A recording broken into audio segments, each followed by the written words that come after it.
ડ્રગ્સના દૂષણમાં ફસાયો હોય અને એ વ્યક્તિને ડ્રગ્સના દૂષણમાંથી બહાર નીકળવા માટે પોલીસ દ્વારા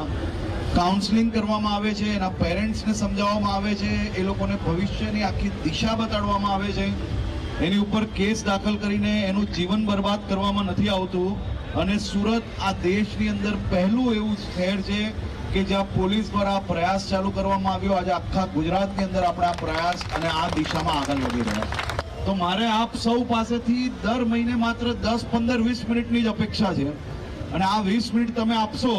તો અમારી જે લડાઈ છે એ લડાઈ વધુ મજબૂત બનશે અને ડ્રગ્સ વેચનાર, ડ્રગ્સનું દૂષણ ફેલાવનાર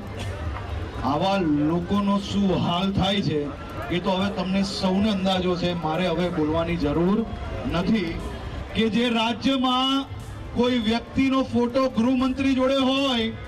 અને એને પકડવામાં આ રાજ્યની પોલીસ છોડતી નથી, એ એનું મોટામાં મોટું એક્ઝામ્પલ છે કે ડ્રગ્સના કિસ્સામાં, ડ્રગ્સના કોઈ બી કિસ્સા હોય કે ડ્રગ્સનું કોઈ બી દૂષણ હોય એની સામે ગુજરાત પોલીસ મજબૂતાઈથી લડે છે.